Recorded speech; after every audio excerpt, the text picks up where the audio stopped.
Continuando a nossa leitura sobre o que Jesus diz sobre sua Mãe Santíssima para a mística católica Maria Valtorta. O Evangelho, como me foi revelado, plenamente autorizado. No 27 de agosto de 1944, Jesus disse: "Surge e a pequena amiga, tenho um desejo ardente de te levar comigo para o azul paradisíaco da contemplação da virgindade de Maria. Sairás com a alma jovem como se tu também fosses criado pelo Pai. Uma pequena Eva que ainda não conhece na contemplação da obra-prima. Uma pequena Eva que ainda não conhece a carne. Sairás com o espírito repleto de luz, porque tu mergulharás na contemplação da obra-prima de Deus. Sairás com todo o teu ser saturado de amor, porque compreenderás como Deus sabe amar, falar da concepção de Maria, a sem mácula. Quer dizer, mergulhar no azul, na luz, no amor. Vem ler as suas glórias no livro do Avo. Deus me possuiu no início de suas obras. Desde o início, antes da criação. Ab eterno, fui predeterminada no princípio, antes que fosse feita a terra. Ainda não existiam os abismos e eu já era concebida.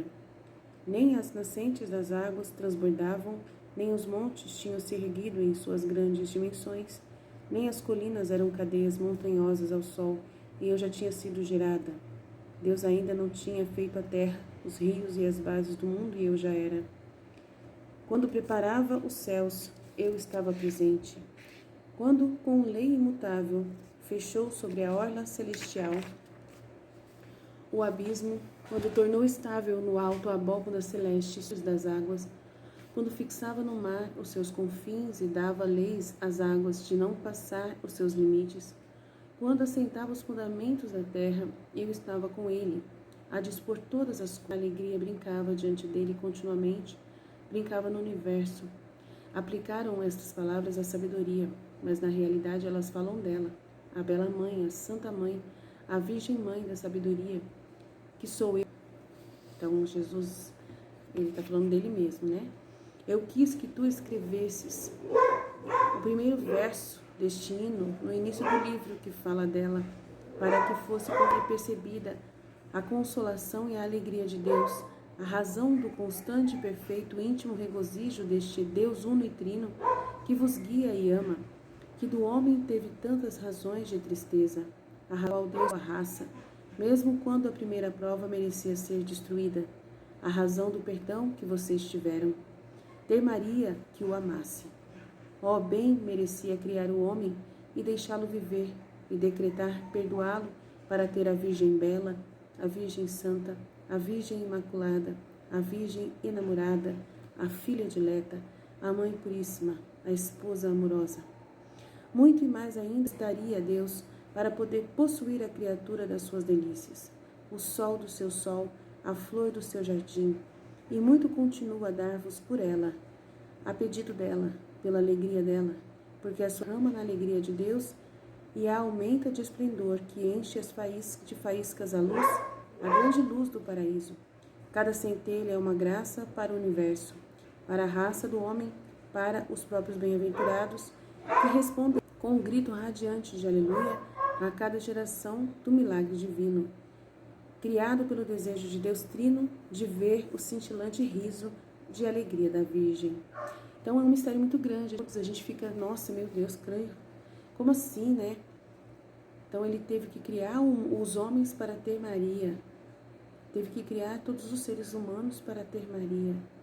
Sim, gente, né? Maria foi concebida pelo bem que todos os seres humanos do passado, presente e futuro fizeram.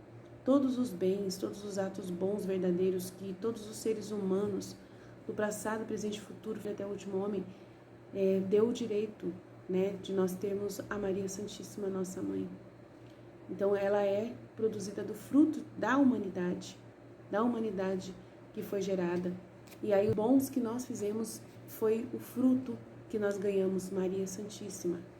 Então Deus, ele preferia, né, ser ofendido mesmo assim pelos homens, mas ele não podia abrir mão por causa dos pecados, porque o que ele iria ganhar, né, acima desses pecados, acima dessa criação humana, era muito mais do que só pecados, era Maria Santíssima.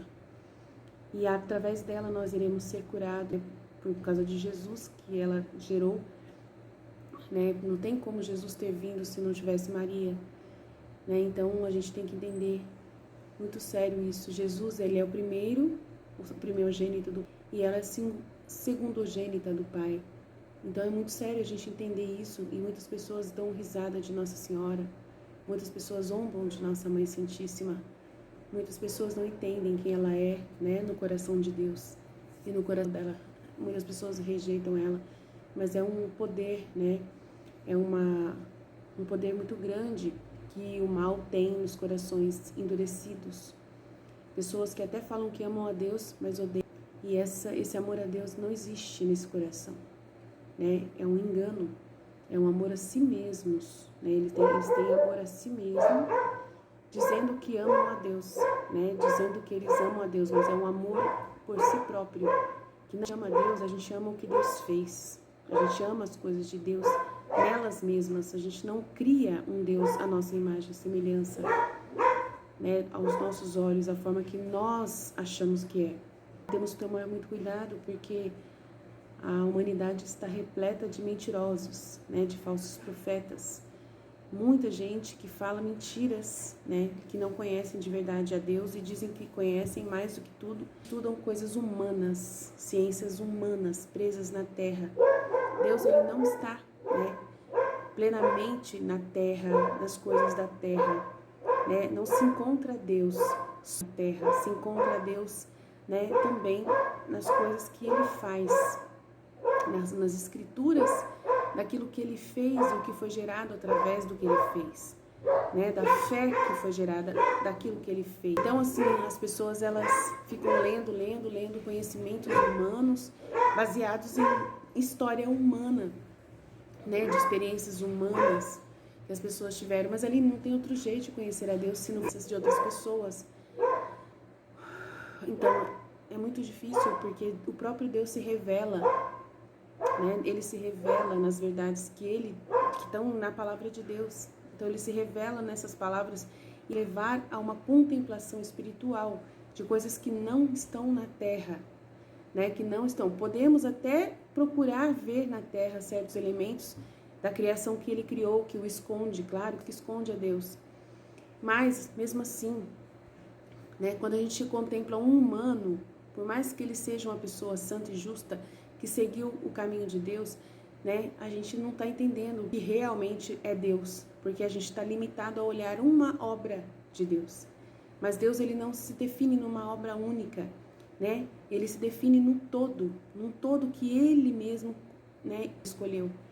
Então a gente tem que ler o que essas pessoas escreveram. Porque quando Deus queria se revelar, ele fez com que essas pessoas escrevessem coisas, que é a palavra. E aí, por exemplo, nós temos que ler o que Moisés escreveu no Gênesis. É aquilo que foi escrito que revela quem é Deus. Mas a gente vai contemplar essas escrituras no mundo espiritual, por uma ação espiritual. Então Deus, ele vai vir com o seu Espírito Santo, que ele que relatou tudo isso nas almas que escreveram, e aí a gente vai ler esses conteúdos e vamos compreender o pensamento. Então as pessoas, elas querem pegar as escrituras e trazê-las, né, para a realidade humana e material, e não vai encontrar Deus aí. Por mais vai, porque Deus, ele não está na concepção humana e material, ele está na concepção da alma, ele está no espírito, na ação do espírito, né, numa efusão espiritual. Então as pessoas, elas querem e atitudes históricas que vão garantir que aquela palavra tem sentido. Não é assim. Precisa ver diferente. É muito complicado, mas a gente vai conseguir.